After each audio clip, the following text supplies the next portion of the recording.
like you guys. Woman facing. Because she's got to move a few things.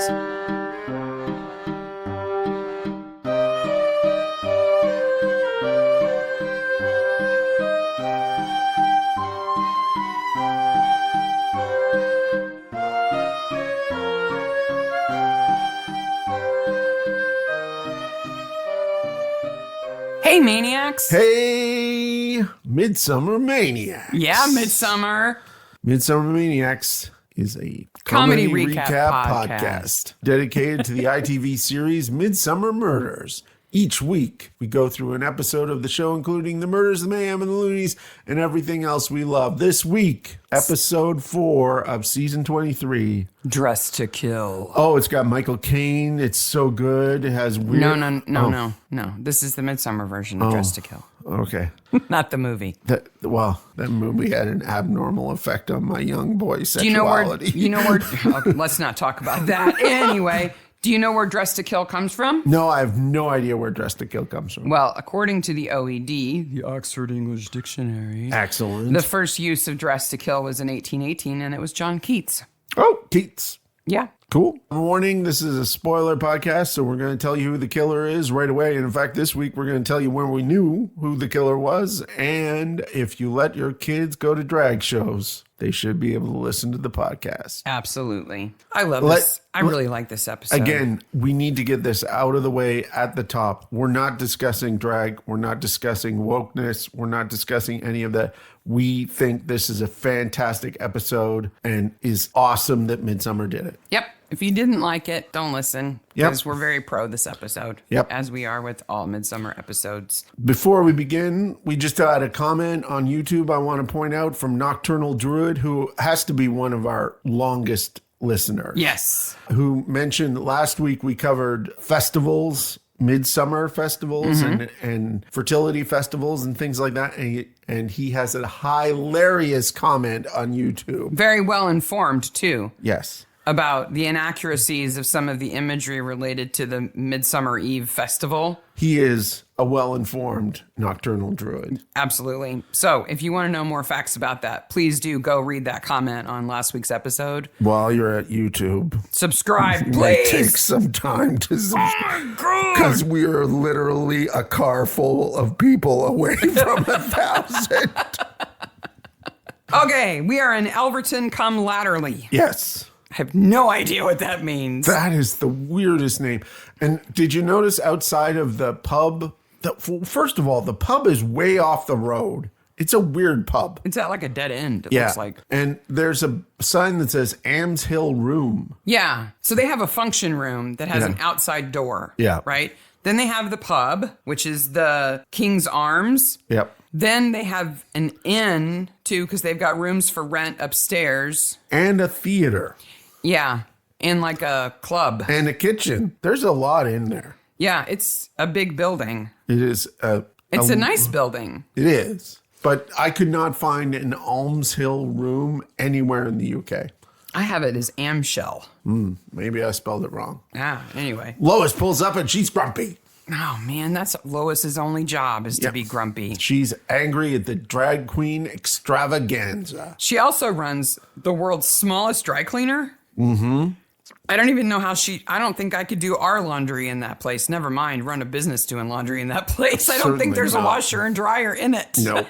Maybe she's just grumpy because my dry cleaner is so small. And it's called Suds, Zaps, and Zips. Yes. She's also regretting the name of her business, too. That would make you grumpy. Absolutely regretting that. She is from the Domino faction. Yes. So this is drag queens versus Dominoes. Yes. Did you do any looking into the world of Dominoes? Not very much. It's kind of hard because of the pizza chain. Yeah. And because a lot of the mentions of dominoes are about people who line dominoes up and topple them. Yes. Not playing competitive domino games. Well, I looked into competitive domino playing. The World Championship, which was held last in 2021 in Vegas at the Circa Hotel. Wow. And boy, does this look like a fun event. Are you being sarcastic or No. It is like World Series of Poker, but with dominoes. Wow. I'm going to post a video online. I watched that video and I said, I might want to go to Vegas and watch some domino players. I didn't know they originated in China. Yep. And I didn't know that you call a set of dominoes a deck. Yep. Call them a deck.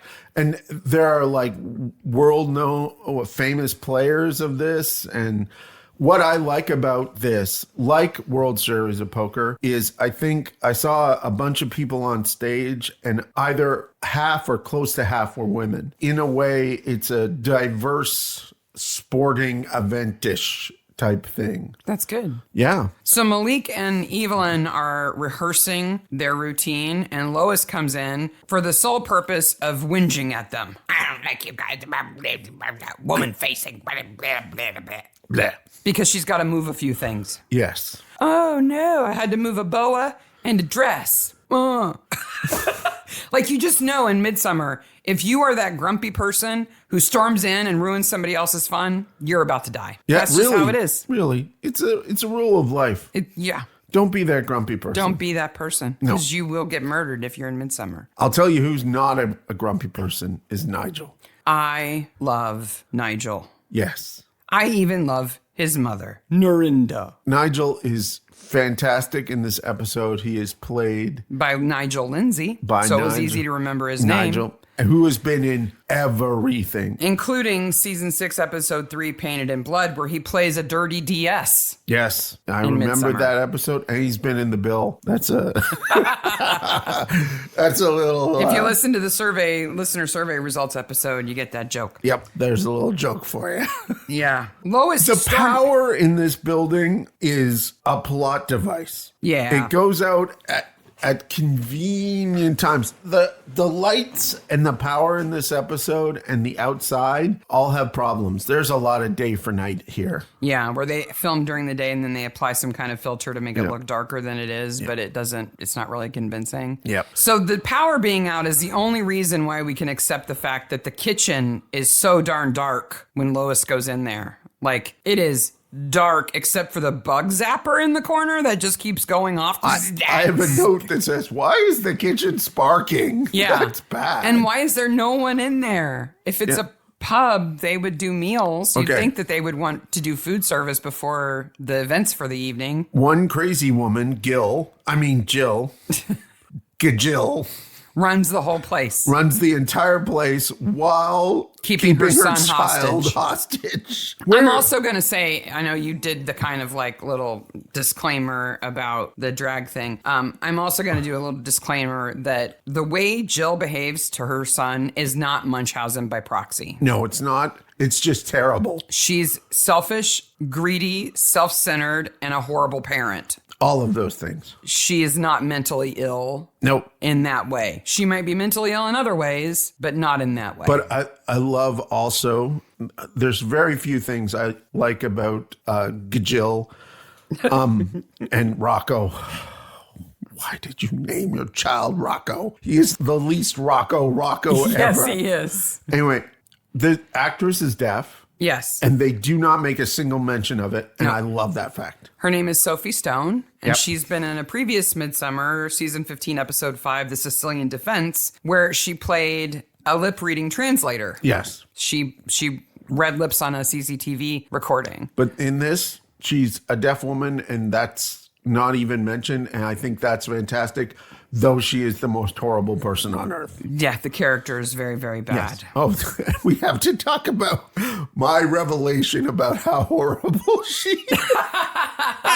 We'll get there. We'll get there. So Lois gets killed right off the bat in the kitchen. Whammo with a shoe. Do you think Sue could actually kill somebody with a stiletto? That's not how she dies. She dies by asphyxiation from a corset, which is kind of unlikely too. Yes. Do you think it would knock you out getting hit? I think if you hit the person in the right place with the right force, a stiletto could do a lot of damage. Well, like, there's a lot of books that kill her. There's a gap in your skull at your temple that if you get hit there with something with that much force, and do not underestimate the force you can get from a well-made shoe. I do agree. But these are like shoes that have been lost and found for a few months. Size 9. That doesn't mean that they're cheap. No. Right? If they're well-made stilettos, that heel is really reinforced so that it doesn't break off or fall over when you're walking on them. Yep. Yeah, I think you could hurt somebody with it. Nigel here says that he played Hamlet. That's one. That's one. The Watch Like a Maniac. Yeah. That's one role. So when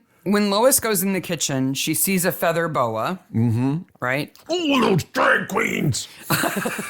And she looks up and she says, "Do you never give up? Actions always have consequences." Yeah. She says that to the killer, who is Olive, by the way, Dastardly Dickie's wife. Yes. Shakespeare reader, wants to put on Romeo and Juliet with Nigel, Yes. otherwise known as just Smiling Happy Lady in the Village. Yes. What is she talking about? I don't know. Maybe Romeo and Juliet, but that it seems glued on. Like, I thought maybe Lois was referring to some infidelity, but Lois is supposed to have had an affair with Jill's husband, right? Yeah. So what actions did Olivia take I don't know. that should have consequences? Maybe we'll figure it out as we go. I couldn't figure it out. I'll tell you one thing that is impossible to figure out, which is Rocco and his room.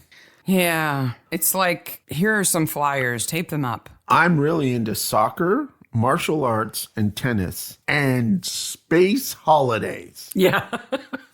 It reminds me of a room that has kind of had stuff tacked on as a kid has gotten older, but nothing has been taken out. Yes. So like his childhood posters are there with his teenage posters. How old do you think Rocco is supposed to be? He's 16. He says so. Ah, okay. I missed that. Yeah. because I I'm missed thinking... it the first time. You know why you missed it the first time. We'll get there. So I thought the actor... Yes. You'll laugh at how I figured out how old the actor is. The actor is 20 when he's Yes. filming this. And the reason I know that is because his name is Baxter Westby. Okay. And Baxter hasn't had a lot of acting gigs, No, professional I acting don't gigs. think so. He had some childhood acting gigs. Okay. So he has an IMDb page and everything, but it doesn't say how old he is. Right? Because when I don't know how old a character is supposed to be, I just assume that they're probably the age of the actor. Roughly. Right? So I found an announcement on a private boarding school's newsletter about Baxter winning an award when he was 11. We are such nerds. And that was in We are maniacs. And that was in 2013. So now you know. I went backwards and I'm like, Baxter's 20 years old, There 21 you years go. old when he's filming this. So he is an adult and she shouldn't be able to keep him hostage or make decisions for him. But if he's supposed to be 16. Supposed to be, he says he's 16. He also has a crossover from the first episode of this season. The robot. Yes, it's only in like 2 frames. It's on a poster in his room. The robot from one of the movie posters. The apocalyptic movie From posters. season 1, from episode 1 of this series appear in his room. He's got pills, he's got fruit, he's got water. He has a container of strangely yellow liquid that I don't want to think too much about. I'm going to say it's Iron Brew without a label. Okay, That's what I'm going with. That's what we're going with. There's a surprising amount of decent modern art in his room. But also some botanical prints like a B&B room would have.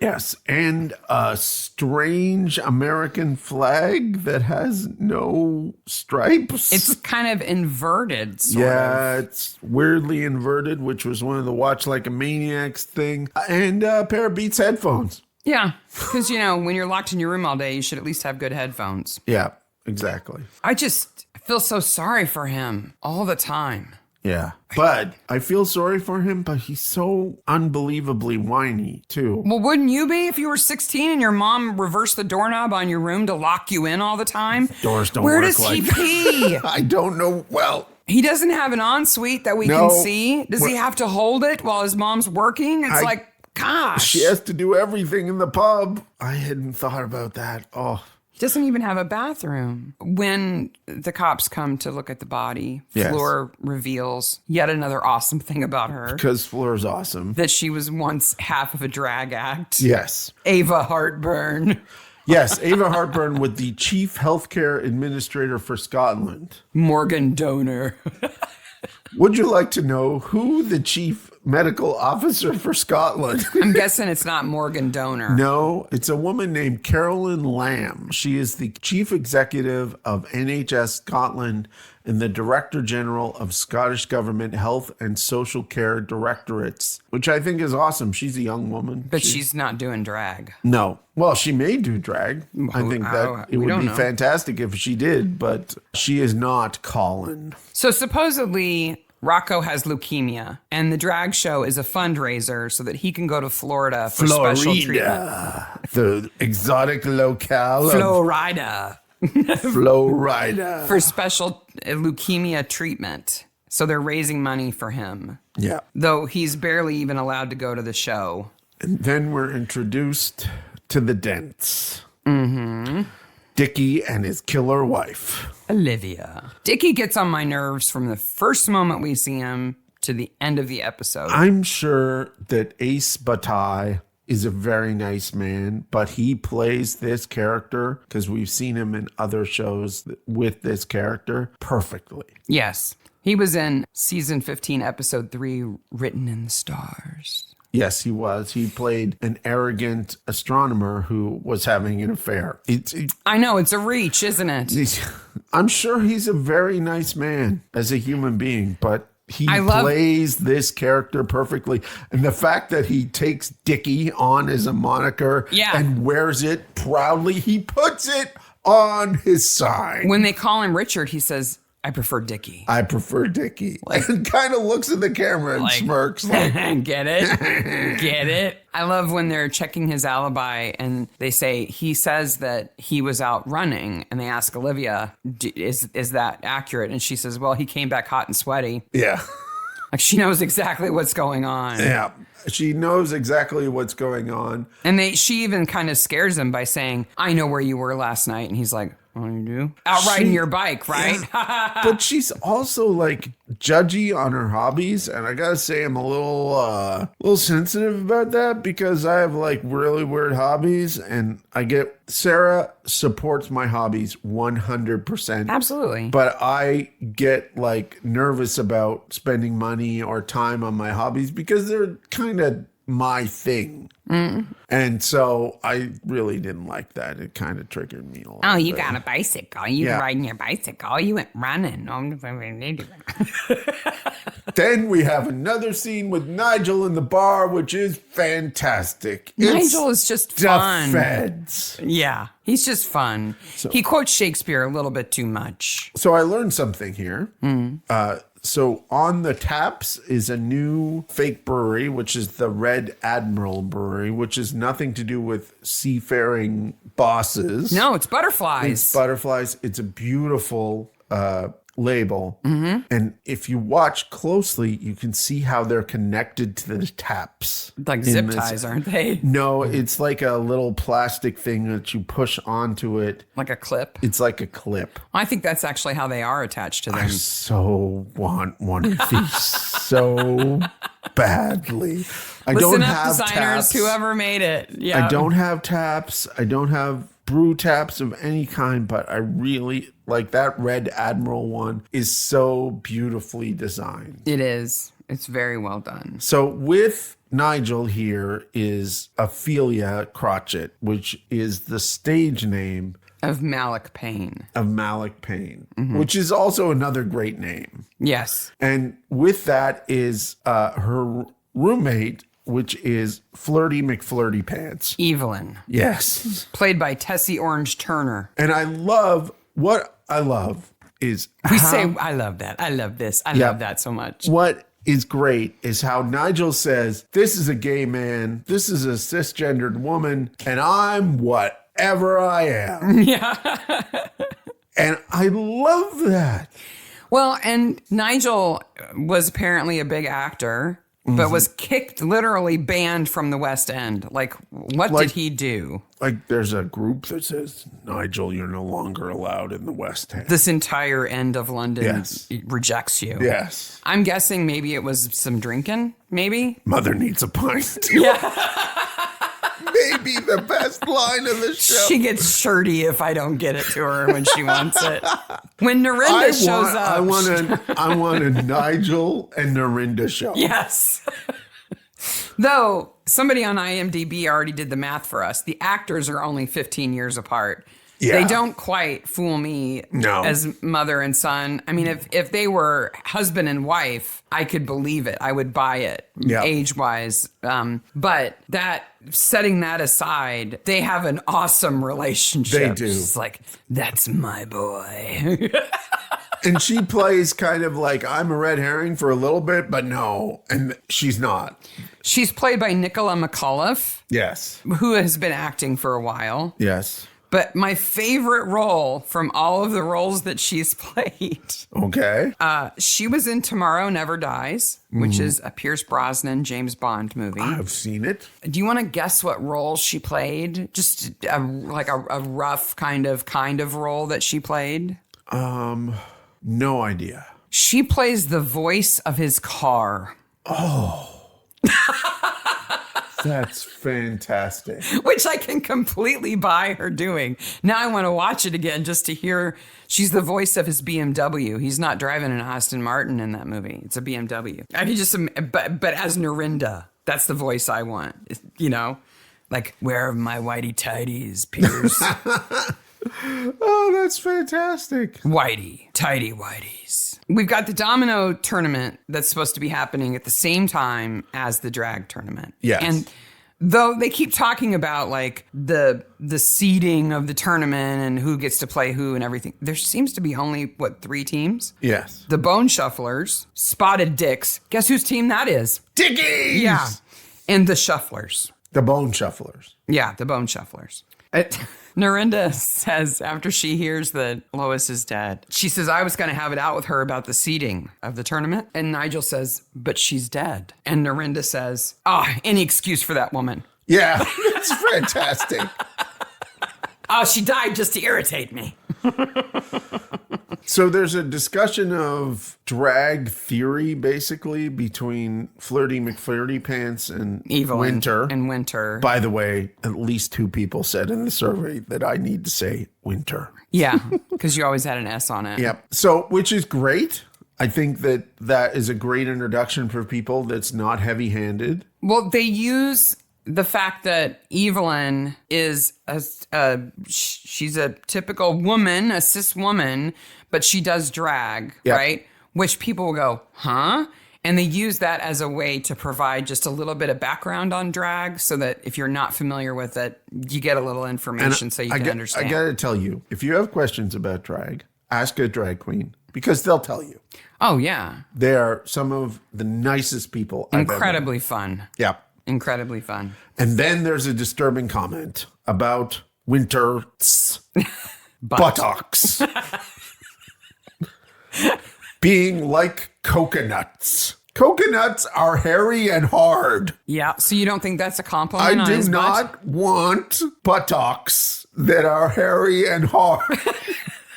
The hairy part, no. But a firm butt is attractive to most people. Okay. And Winter is in shape. He is. He does a little sachet at the end that is beautiful. He has a fine body. Yes. A healthy body. Yep. Hence why he was wet in the last episode. Yes. But Evelyn's over the top with her flirtiness. I think she's supposed to be one of those women who uses her flirting as kind of defense. But I think also this is a play on men being overly flirty with women. Yeah, it's inverting. They do a couple of reversal scenes here, which I really like. I hate Dickie's sign. It says Dickies on it. I don't like anything about him. No. When he meets Barnaby, the first thing he does is critique the way he walks and tell him that he needs help. And like he's not a good husband. He's not even a good boyfriend to Jill. He's basically just using her. Yeah. He's not a good domino player. I mean, he's bad. He's a bad person. It's good Jill, by the way. Oh, sorry. Good Jill. I love how Barnaby just goes up to his practice and starts looking in the windows. Yeah. I'm like, if there was someone in there, that'd be really, really weird. Yeah, if he had a patient. Yeah. I would be weirded out by some guy peering in the window while I was getting my physio. So they check into this treatment center in Florida, and it checks out. It's real. And then Barnaby goes through a kind of little history of drag. He mentions Les Dawson and Paul O'Grady. Right. And Winter talks about RuPaul. Now you're going to say Winter Yes. and pause every time. Because I have to remember. Yeah, he mentions RuPaul. So who do you remember in drag first seeing as a kid or as a young person? What's her name? The comedian. Dame Edna? Yeah, I think Dame Edna was probably the first. That was probably the first that I saw also, who is fantastic. Yeah. Dame Edna is absolutely fantastic. Very funny. And then in the U.S., there was Flowers and Madam. Mm-hmm. And Madam was a puppet. Yes. Which was clearly in drag. Yes, a puppet in drag. Which, you know, you did what you did at the time. Yeah. Like the fact what Paul Lynde got away with in Hollywood in the 50s and 60s is kind of unbelievable when you watch it now. Because he is a contemporary way ahead homosexual of his time. character. Yeah, way ahead of his time. And way ahead of his time. And then for me, really in the 80s, it was Divine and the movies of John Waters. Yeah. And they really showed me that there was more under the sun than I could conceive of. And that everybody was having a good time. Yeah. And I am a staunch supporter and defender of Divine. I think that she was fantastic. It was sad when she passed on. And anything that is Divine related, I will absolutely support because I think she taught me to be more of who I was. Mm-hmm. Absolutely. Yeah. Now, would you say Elvira is a woman in drag? It comes pretty close. And the fact that Cassandra Peterson has come out as a lesbian also kind of adds to that situation. She certainly was beloved by drag queens. Mm-hmm. And I would add her in that. Really, her and Divine were really those predominant over-the-top draggy people of the 80s. Yeah. So let's talk about Olivia. What? No, wait. I have an annual review. Can you do my annual review? No, I'm going to dodge it because I'm irresponsible and I'm your boss. Midsomer is great at these little killer cam moments, right? Throughout an episode where we see something from the perspective of the killer or we get to see some obscured view. When done right, they're so creepy and so interesting. Like it perks your interest. But the fact that somebody with gloves is stacking up dominoes in a row and knocking them down poorly it just doesn't work. I don't understand why Olivia is doing that. Is it part of her thought process? Is it her gloating?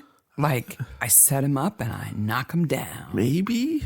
I knocked down Louise. And I'm going to implicate everybody by dressing the body in bad drag and putting dominoes on her eyes. It's just the whole thing is wrong and weird and bad. And I almost could deal without the mystery of this episode if they left Gajil and Rocco in. Yeah, yeah. Olivia and her killings are not the best plot line. I'll tell you what is... Because frankly, she's just nuts. Yes. And you know somebody's nuts, especially a woman. You know somebody's a crazy woman in Midsomer when they're overly friendly and really enthusiastic. As soon as she introduces herself to Barnaby in front of the espresso and Prosecco booth, which I wish we had access to, by the way. Thank you very much. I want to go there. I would gladly buy everything they have. She's like, "Hi, I'm Olivia." And I'm like, "Hi, you're the killer." I'm the killer. I'm Olivia Dent, killer. We knew. We both looked at each other at that moment when we watched it the first time and went, "Killer." Yeah. And then she goes on and everything she says, I'm just like, killer, killer, killer, killer, killer, killer. You're the killer. Meanwhile, Coffee Hipster is in the background. Did you notice him? Yes. Tweed guy? Yep. Yeah. He's not the best person. Oh, no. At espresso No. Prosecco. I found someone later and showed to Sarah, and she was like, "Oh, yes, we must talk about her." Do you even care about the trolling that's going on? No, and I don't care about the father-daughter thing. I care about Sean doing his thing and being successful on stage. I don't care about Chantel doubting whether he could do it. And at the very end, it's a nice scene where he says, "Mom didn't leave because of that." Yeah. That's nice. Yeah. But I don't like the build up to it. I think he's a fantastic drag queen. Yep. He tells some good jokes. Yep. And he looks like a cartoon. Yes, which is great. His head is perfectly square. I support your cross-dressing at home. Okay. That's not the point. What? Yeah. The only thing I found interesting about the trolling thing is that they find out that it's coming from Rocco's phone. Mm-hmm. So they go and talk to Rocco, and he says, I lost my phone. Yeah. And now I have a new one. How do you lose your phone if you never get to leave the house? I don't know. And he loses it in the episode, too. Like in his room? He lost it? She's like, I don't know where it is. You didn't keep a check on it. This is another role for Nigel, by the way, because he says he was Aguchik. Yes, 12th night. Second role. He also quotes Prospero. So he was in The Tempest. Yes. So that's Hamlet, 12th Night, and The Tempest. Scary texts get sent to scary people with scary things in them. Mm-hmm. And Chantal rips her shirt, yes. Sneaking in to see Rocco. Because his mother is the worst. Yes. Oh. So we need to talk about this, and this is a good point to talk about this. Throughout my notes on the rewatching of this episode that I did yesterday, I spent a lot of time saying, why are they setting her up to be a mom who's faking his illness? And I have a couple of notes about this. And then we got to the scene where it's revealed that she has faked his illness. And I remember that I must have been asleep. That maybe you dozed off when you were watching it? This episode came out on the 3rd of January. We had gone through the holiday of hell. Merry Crisis. Merry Crisis. And I think we had started getting up earlier in preparation for the new semester. And I think I just fell asleep. And didn't know it because you made notes. Because I was like, this is a new scene. I don't remember this. I don't remember this. So I'll give you a little indication when I feel I fell asleep because I remember certain things and I know where I woke up, which I wonder. There's a comment on the writing of this episode because when I woke up, I was like, huh. That's what happened. I figured. Clearly, I was not surprised by what I was seeing. Yeah. So Malik gets a text trying to blackmail him, leading him out into the woods, and he almost gets hit by a bus. I love a van. I love that Malik dresses for the occasion in his little striped shirt and his little beret. What should I wear to our secret to my blackmailing? Our secret blackmail rendezvous? A little leather beret. I should look French to be blackmailed. So Barnaby types in drag queens into great search. Into the great search. the number 8. Did you see what came up? Apparently it was just an image search he was doing. Drag queen performances in Midsomer, makeup tutorials, drag queens at a pride parade, drag queen party, and drag queen binge. Okay. But more importantly, why are Betty and Patty in raincoats when it is sunny outside? The sun is streaming through the windows. I don't know, but that dog looks adorable. So adorable. I sent Sarah a video of Frenchie in a baseball cap. It may be the most adorable dog accessory of all time. So they have to go to Evelyn's house to see Malik. Yeah. The morning after he was almost run down. Okay. The days of this, the first day where the murder happened goes on for a long time. For 90% of the episode. Yeah. And then the next day is the drag show. There's so many things that are weird about the days here. So I'm just like, anyone who was almost run over and had hit their head on a rock would take a day. Well, he doesn't have a day to take. And when they're at Evelyn's house, it's 20 after 8. There's a clock on the wall. I know. Barnaby has done the school run. Yep. Apparently taken Patty to a place where it's going to rain. Yep. And then gone to Evelyn's. Yes. Right? Because Winter shows up and says that Malik was almost hit. Yes. There's a lot of craziness in Evelyn's house. There's a lot of mismatched things going on, which are fine. Bad board games. And bad board games. Like really bad board games. They've got like Monopoly. Like I'm a total Junior Scrabble. I'm a board game snob. I freely admit this. Okay? but they need an upgrade of their board games, Yes. But then from there, they go see the Bellamy's again. which are always fantastic. And we get to see the inside of their house. Yes. Which is completely festooned with photos of Nigel's former roles in the theater. I do have a question about their house, though. What? Why is there a horse trailer in the front? I don't know. Who knows what Narinda's up to? Maybe that's where she keeps her underwear. Maybe. The underwear that hasn't been stolen at Lois's laundry. I love the CCTV footage of her breaking into Lois's. She just stands with her back to the door and kicks it. Do, don't look at me. She's completely kick the door. Kick the non-apologetic. door. And she talks about underwear here and mentions long johns. Well, she says her pants, her long johns, her nip slip, her Reg Grundies. She's got all the slang for underwear. Yep. The fact that Brits call underwear pants has It's a weird always thing. confused me. It's a weird thing. Because when we say pants, we mean outerwear. Yes. And when they say pants, they mean underwear. Underwear. And I'm sure To that's... use a word that's going to make everybody cringe, they mean panties. Yes.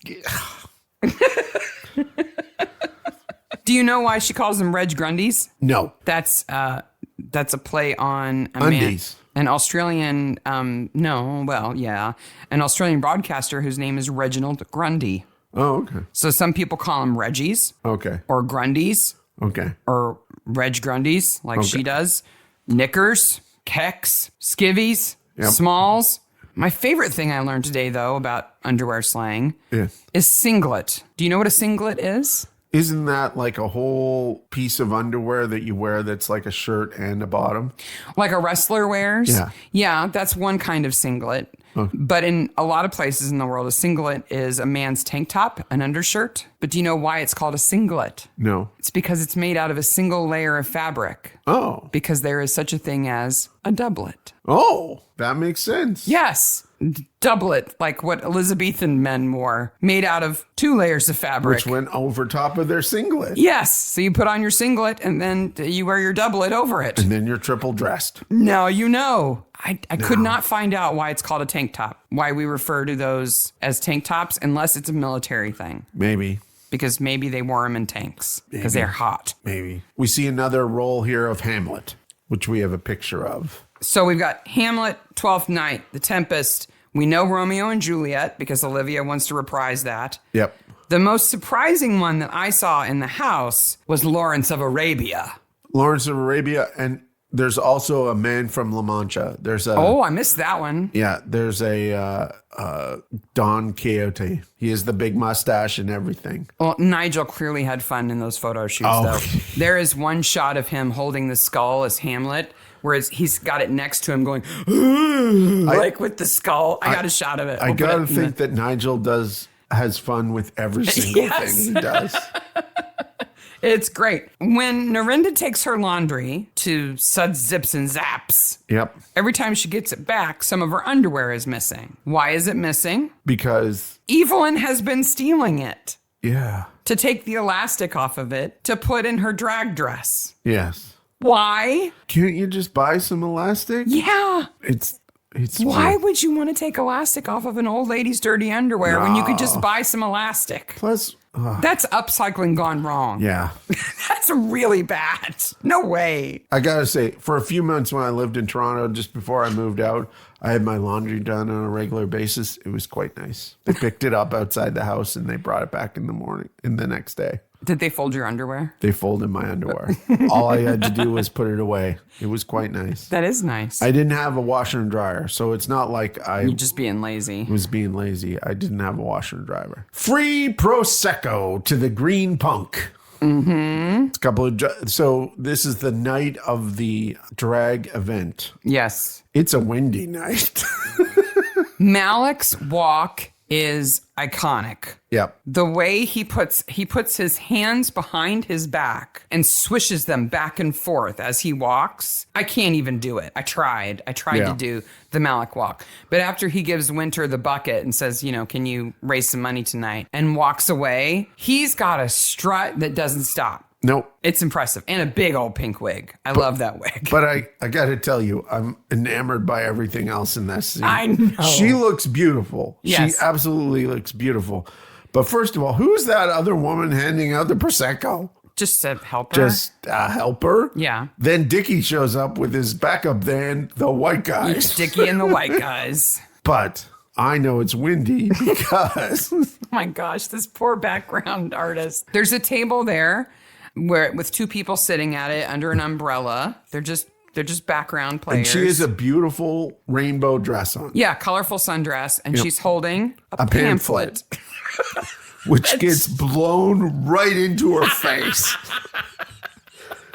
And she was total not surprise. She was not total expecting surprise. it. It's like it attacks her. It adheres to her face, and she goes, "Oh!" She is fantastic background acting. Fantastic for us. Yeah. In terms of quality background acting, not so much because she gets attacked by a pamphlet. Miss, if you're out there, please contact Good us. job. You did such a good job. That pamphlet, it was bad. It was mean to It's you. unfortunate because she's probably sitting at home going, I hope nobody noticed the pamphlet. She doesn't know about us. Oh, no. And the screenshot that it took me like 10 minutes to get of the exact moment where it slaps her in the face. Which will appear in this week's reel. Yes. So there's all kinds of blackmail going on in this episode, right? Yes. Because of infidelity. So Narinda is blackmailing Malik, who is blackmailing Dickie. Then there's the whole Lois and Gajil's husband. And then there's Gajil and Dickie. Yep. And none of it really matters. No. None of it. None of it really matters. I have... Like, Olivia doesn't try to kill Gajil. No. Which is not easy to say.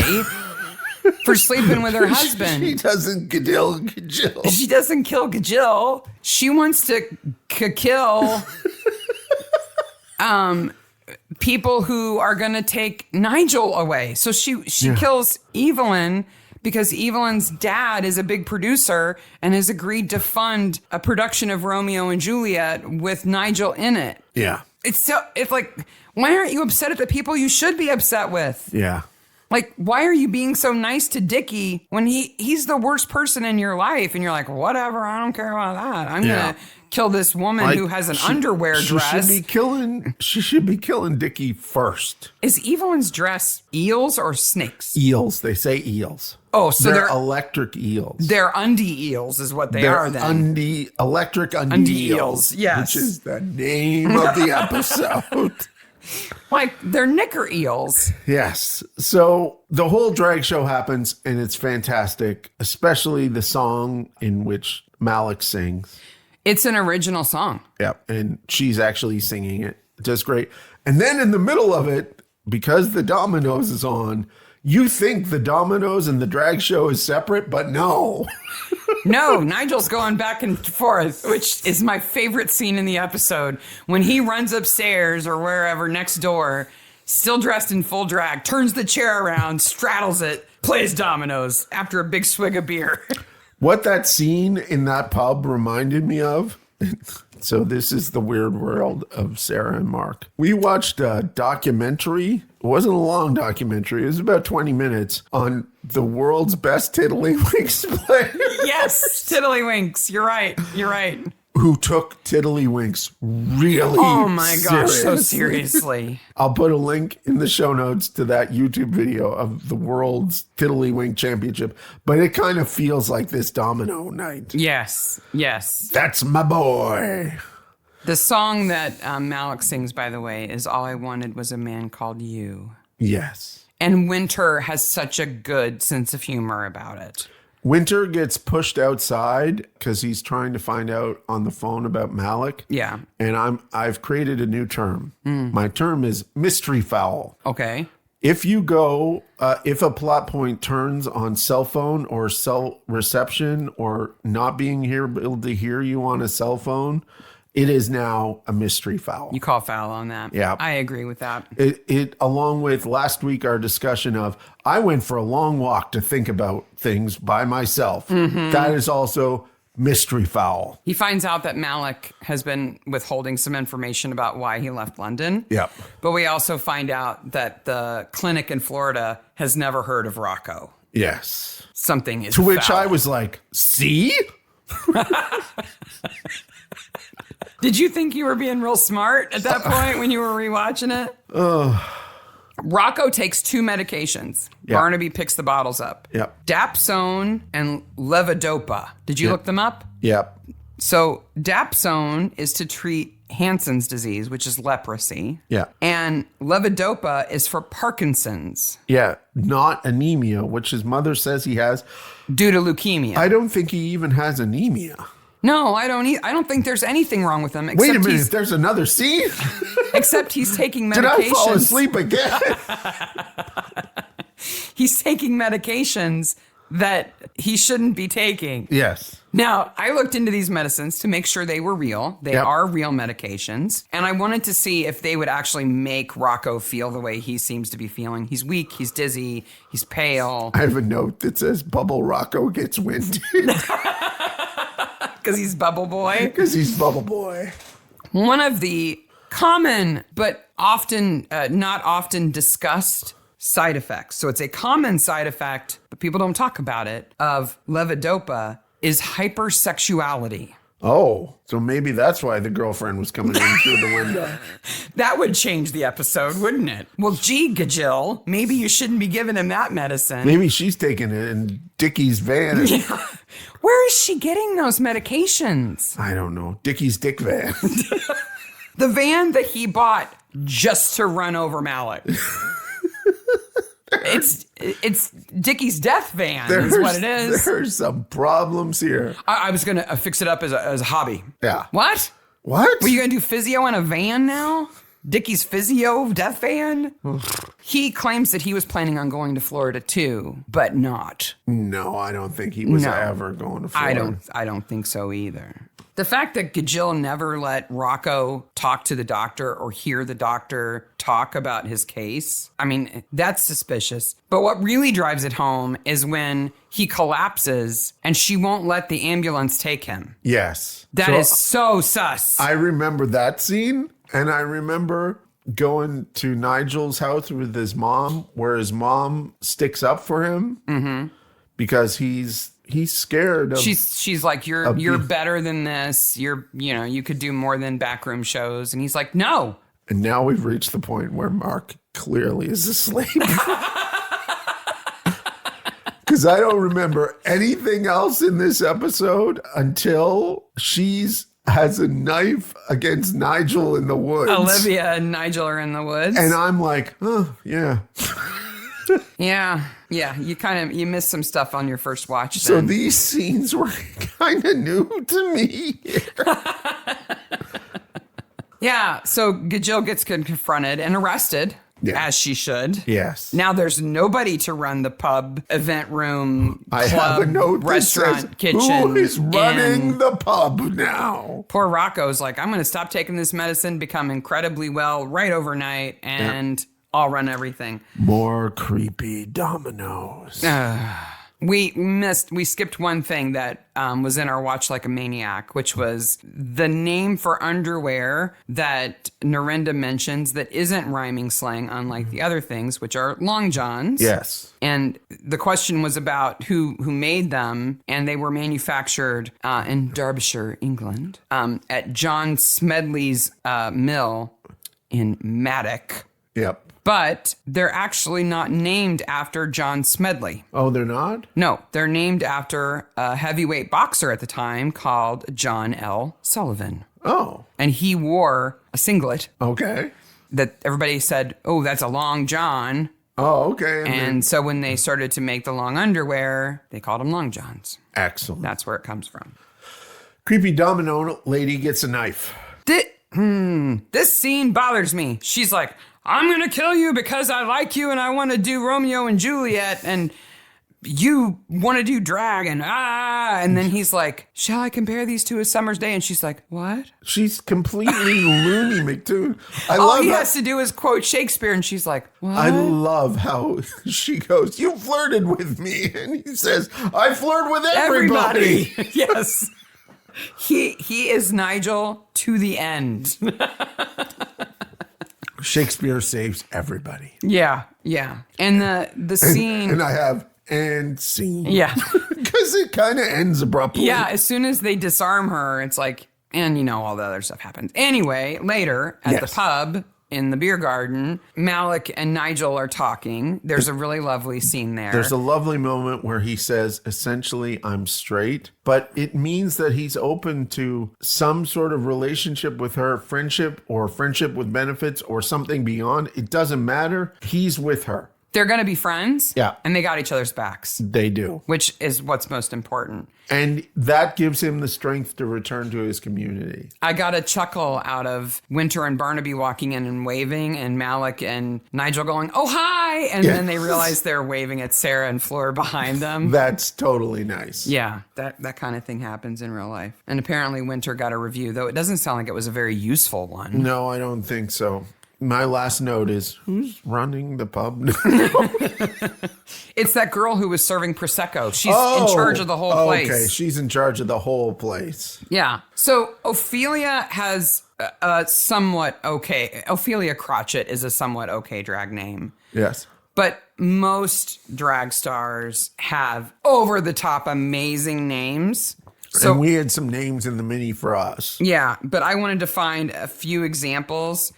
These are the best ones of the ones I found. Are you ready for this? Yep. Barbara Seville. Nice. I am the Barbara of Seville. That's so nice. Chaka Convict. Chaka Convict. Fibonacci Sequins. Oh, these are all so good. Helena Handbasket. Helena Handbasket. Lowest Common Denominator. Nice. Greta Spectations. And all of these are so fun. Maple Syrup.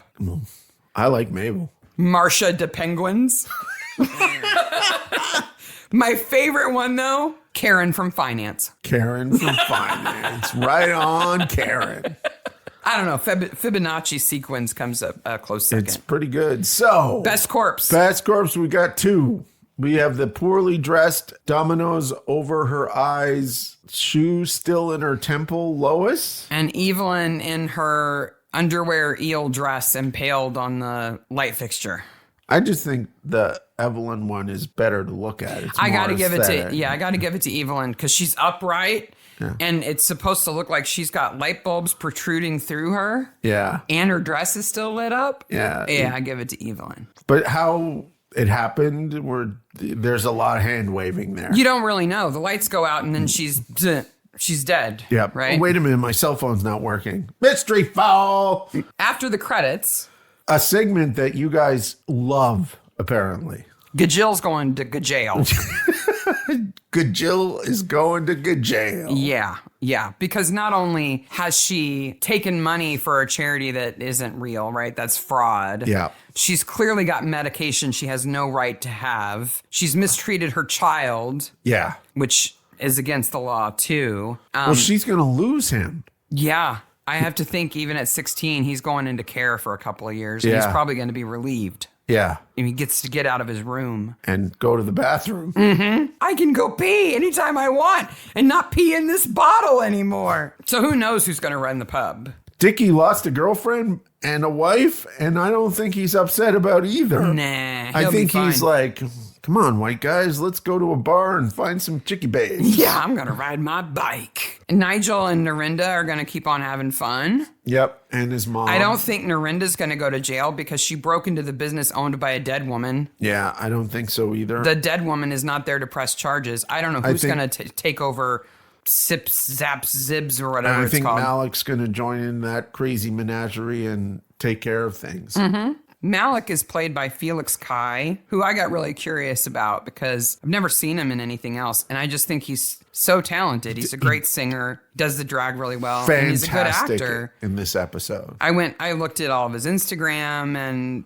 his degrees, and I think we're going to end up seeing Felix more. Okay, that's good. Because clearly he's a very good actor. He's a fantastic actor. Yeah. So that is Dressed to Kill, season 23, episode 4. We have no idea when we will get the last 2 episodes of season 23, but when we do... Or what they are.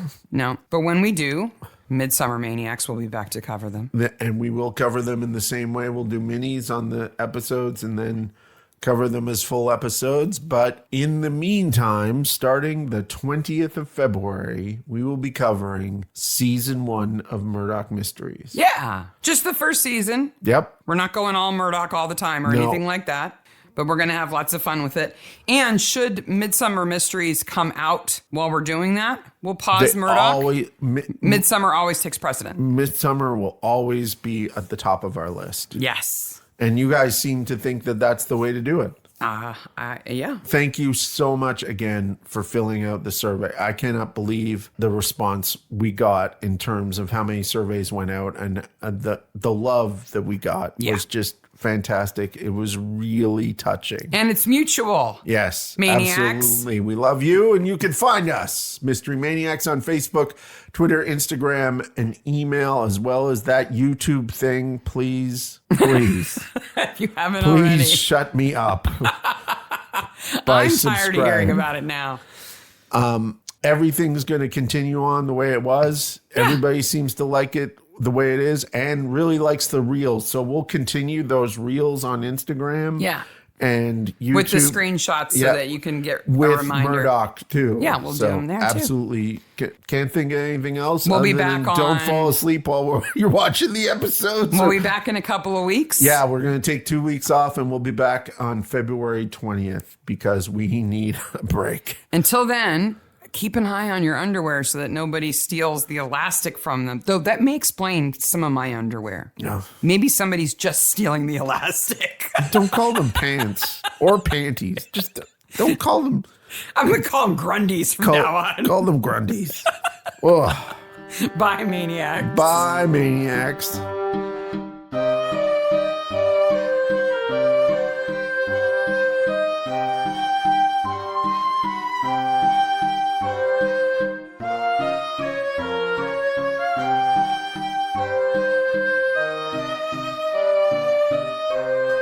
I can't believe I said panties. Like 3 times.